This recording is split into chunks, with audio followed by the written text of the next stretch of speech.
guys, kenalin, aku Leticia dan yang sebelah aku ini Matthew. Kita dari kelas 10-3. Hari ini kita mau bahas apa, Matt?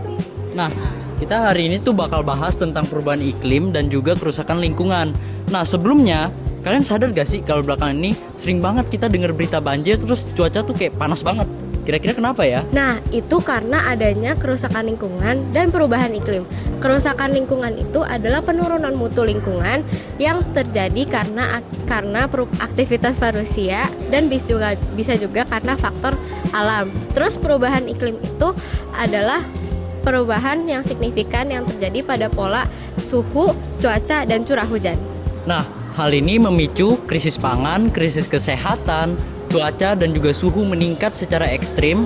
Kemudian daerah-daerah pesisir seperti Jakarta, Demak, dan Semarang terancam tenggelam. Kemudian yang terakhir ada resiko meningkatnya banjir rob. Nah, ini dia salah satu contoh kasus banjir rob di Indonesia. Dilansir dari Universitas Muhammadiyah Jakarta, banjirop melanda Jakarta Utara dan Kepulauan Seribu sejak Kamis 4 Desember 2025. Tinggi muka air dilansir mencapai 40 cm dan menyebabkan sejumlah warga dan jalan tertutup banjir. Gubernur DKI Jakarta Pramono Anung kemudian menyiapkan langkah mitigasi bagi yang terdampak, dan Pemprov DKI Jakarta menyiapkan lebih dari 600 pompa bagi kawasan terdampak. Hak masyarakat atas rasa aman, lingkungan yang baik, dan tempat tinggal yang layak menjadi terdampak di sini. Nah, penyebabnya itu bisa karena deforestasi hutan, rusaknya hutan mangrove atau pohon mangrove, kemudian pembakaran fosil dan pengambilan air tanah yang terlalu banyak.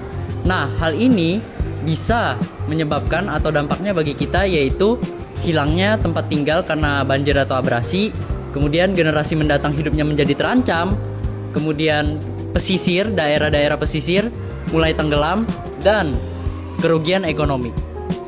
Nah, kita harus sadar bahwa ini bukan sepenuhnya tanggung jawab pemerintah, tapi tanggung jawab kita juga, seperti menghemat listrik dan membuang sampah pada tempatnya.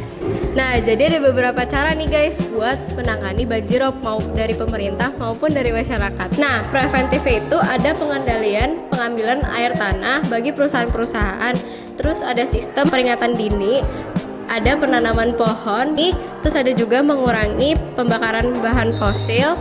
Terus ada represifnya. Represifnya itu kita bisa mengevakuasi diri ke tempat yang lebih tinggi atau lebih aman. Terus juga kita bisa menyelamatkan diri dan melakukan penanganan bagi korban. Terus ada kuratifnya. Kuratifnya itu kita bisa gotong royong untuk membangun rumah yang menjadi korban dan memperbaiki lingkungan. Nah, sekarang udah tahu kan tentang perubahan iklim dan juga kerusakan lingkungan.